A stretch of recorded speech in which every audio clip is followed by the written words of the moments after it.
இன்றைக்கி நம்ம இந்த வீடியோவில் இன்ஸ்டன்ட் ஐஸ்கிரீம் மிக்ஸ் பயன்படுத்தி எப்படி ஐஸ்கிரீம் பண்ணணும்னு சொல்லிட்டு பார்க்க போகிறோம். நம்மளுடைய ப்ரீவியஸ் வீடியோவில் வந்து கொஞ்சம் பேர் கமெண்ட் பண்ணியிருந்தீங்க. அதே மாதிரி எனக்கு இன்ஸ்டாகிராம்லேயும் வாட்ஸ்அப்லேயுமே டவுட் கேட்டிருந்தீங்க. இன்ஸ்டன்ட் ஐஸ்கிரீம் மிக்ஸ் பயன்படுத்தி எப்படி ஐஸ்கிரீம் பண்ணணும்னு சொல்லி கொஞ்சம் நிறைய பேர் கேட்டிருந்தீங்க. அவங்களுக்கான வீடியோ இதுதான். நான் வந்து காமாட்சி பிராண்டில் உள்ள இன்ஸ்டன்ட் ஐஸ்கிரீம் மிக்ஸ் பயன்படுத்தி இந்த ஐஸ்கிரீம் பண்ணிக்க போகிறேன். நிறைய பிராண்டில் வந்து நமக்கு இந்த ஐஸ்கிரீம் மிக்ஸ் வந்து அவைலபிளாக இருக்குது. உங்களுக்கு என்ன பிராண்ட் கிடைச்சாலும் பரவாயில்ல, சேம் மெத்தட் வந்து ரெண்டுமே ஒன்று தான். இப்போ நான் சொல்கிற மெத்தடையே நீங்களும் பயன்படுத்தி நீங்களும் பண்ணிக்கலாம். நான் வந்து கரெக்டாக 100 கிராம் அளவுக்கு ஐஸ்கிரீம் மிக்ஸ் பவுடர் வந்து பயன்படுத்திக்க போகிறேன். நான் வந்து வெனிலா ஃப்ளேவர் வந்து சூஸ் பண்ணியிருக்கேன். இதுலேயே வந்து சாக்லேட், ஸ்ட்ராபெரி ஃப்ளேவர் எல்லாமே வந்து மார்க்கெட்டில் அவைலபிளாக இருக்கும். அதில் வந்து உங்களோட ஃபேவரட் ஐஸ்கிரீம் என்னவோ அந்த ஃப்ளேவரை நீங்கள் தாராளமாக சூஸ் பண்ணி சேம் மெத்தடில் நீங்களும் பயன்படுத்திக்கலாம். நான் கரெக்டாக பார்த்தீங்க அப்படின்னா 100 கிராம் அளவுக்கு ஐஸ்கிரீம் மிக்ஸ் பவுடர் வந்து நான் எடுத்துக்க போகிறேன். ஒன்றுமே இல்லை, ரொம்பவே சிம்பிள் தான். இதை கட் பண்ணிவிட்டு ஒரு பாத்திரத்தில் ஆட் பண்ணிக்கணும்.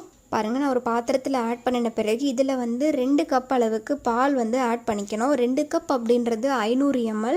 2 கப் அளவுக்கு நல்லா காய்ச்சி ஆற வச்சுருந்த பால் வந்து நான் இது கூடயே ஆட் பண்ணிக்க போகிறேன். மெஷரிங் கப் இல்லைனாலும் பரவாயில்ல, 1/2 லிட்டர் பாலை நீங்கள் டேரெக்டாகவே ஆட் பண்ணிக்கலாம். பாருங்கள், பால் ஆட் பண்ணின பிறகு இதை நல்லா மிக்ஸ் பண்ணி எடுத்துக்கணும். கட்டியே சேராமல் நல்லா மிக்ஸ் பண்ணி எடுத்துக்கணும். நீங்கள் ஒரு ஸ்பூனோ இல்லை ஒரு கரண்டியோ பயன்படுத்தி கூட நல்லா இதை மாதிரி மிக்ஸ் பண்ணி எடுத்துக்கலாம். இப்போ பாருங்கள், நான் நல்லா கரைச்சி எடுத்துக்கிட்டேன் கட்டியே இல்லாமல். அடுப்பை வந்து மீடியம் ஃப்ளேமுக்கு வச்சுக்கோங்க. ரொம்ப கொதிக்க வைக்கணும்னு அவசியம் இல்லை. ரொம்ப கொதிச்சது அப்படின்னா லைட்டாக தீஞ்ச மாதிரி ஆயிரும். 5 நிமிஷத்தில் பாருங்கள், எனக்கு நல்லா பால் பொங்கி வந்திருக்கு. இந்த ஸ்டேஜில் நல்லா அடுப்பை ஸ்லோ பண்ணி லைட்டாக மிக்ஸ் பண்ணி எடுத்துக்கணும். உங்களுக்கு நல்லா மிக்ஸ் பண்ணும்போதே தெரியும், அது நல்லாவே கெட்டியாக மாறி இருக்கும். இந்த ஸ்டேஜில் அடுப்பை ஆஃப் பண்ணிவிட்டு ஃபேனுக்கு கீழே வச்சு நல்லா இதை ஆற வச்சு எடுத்துக்கணும். ஃபேனுக்கு கீழே வச்சு நல்லா ஆற வச்சு நான் எடுத்துக்கிட்டேன். இப்போ இது ஒரு மிக்சிங் பவுலுக்கு மாற்றிக்கலாம். கம்ப்ளீட்டாக ஹீட்டே இருக்கக்கூடாது, நல்லா ஆற வச்சு ஒரு பவுலுக்கு மாற்றிக்கோங்க. அதுக்கப்புறம் இதை ஃப்ரிட்ஜில் வந்து 1 மணி நேரத்துக்கிட்ட நல்லா சில்லாக்கி நம்ம எடுத்துக்கணும். பாருங்கள், 1 மணி நேரத்துக்கிட்ட நான் ஃப்ரிட்ஜில் ஸ்டோர் பண்ணி நல்லா சில்லாக எடுத்துக்கிட்டேன். சில்லாக எடுத்துகிட்ட பிறகு இது ஒரு விஸ்கோ இல்லை எலக்ட்ரிக் பீட்டரோ இல்லை நார்மல் மிக்சியில் கூட நீங்கள் இதை போட்டு எடுத்துக்கலாம். நான் ஜஸ்ட் வந்து விஸ்க் பயன்படுத்தி லைட்டாக பீட் பண்ணிவிட்டு எலக்ட்ரிக் பீட்டரும் பயன்படுத்தி லைட்டாக பீட் பண்ணி எடுத்துக்க போகிறேன். நீங்கள் ரொம்ப க்ரீமி கன்சிஸ்டன்சிக்கு வர அளவுக்கு பீட் பண்ணணும்னு அவசியம் கிடையாது. குட்டி குட்டி பபிள்ஸ் வர அளவுக்கு நீங்கள் பீட் பண்ணாலே போதும். உங்ககிட்ட வந்து விஸ்கோ இல்லை எலக்ட்ரிக் பீட்டர் இல்லைனாலும் பரவாயில்ல, நீங்கள் நார்மலாக மிக்சி ஜாரில் போட்டு லைட்டாக 2 செகண்ட் மட்டும் நல்லா பீட் பண்ணி எடுத்துக்கணும்.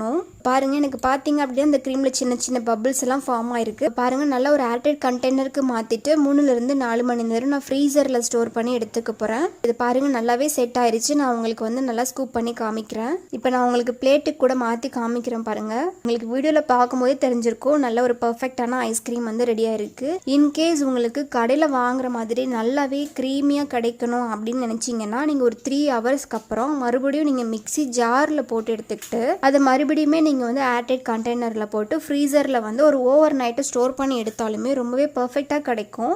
நான் ஜஸ்ட் ஒரு 3 மணி நேரத்திலே வந்து நான் ஃப்ரீசர்லேருந்து எடுத்துக்கிட்டு நார்மலாக நான் சாப்பிட்டேன். ஸோ இன்னும் நல்லா க்ரீமியாக வேணும்னு நினச்சிங்கன்னா நீங்கள் செகண்ட் டைமு மிக்சியில் போட்டு திருப்பியுமே நீங்கள் அதை ஓவர் நைட்டு ஃப்ரீசரில் ஸ்டோர் பண்ணிவிட்டு நீங்கள் மார்னிங் கூட சர்வ் பண்ணிக்கலாம். ரொம்பவே பர்ஃபெக்டாக வரும். நான் ஜஸ்ட் டிசைனுக்காக சாக்கோ சிரப் போட்டு டிசைன் பண்ணி எடுத்துக்க போகிறேன்.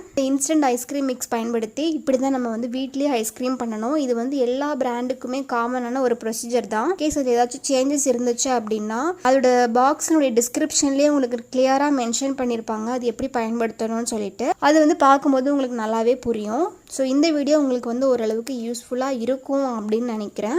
இப்போ இதை நான் உங்களுக்கு சாப்பிட்டு கூட காமிக்கிறேன். பாருங்கள், எல்லா ஃப்ளேவர் வந்து ரொம்பவே சூப்பராக இருந்தது. இது சாப்பிட்றதுக்கு வந்து டேஸ்ட் வைஸில் ரொம்பவே நல்லாவும் இருந்தது. இந்த இன்ஸ்டன்ட் ஐஸ்கிரீம் மிக்ஸ் பயன்படுத்தி ஐஸ்கிரீம் பண்ணுற மாதிரி இருந்துச்சு அப்படின்னா நீங்கள் இந்த மெத்தட் சூஸ் பண்ணி இப்படி பண்ணிக்கலாம்.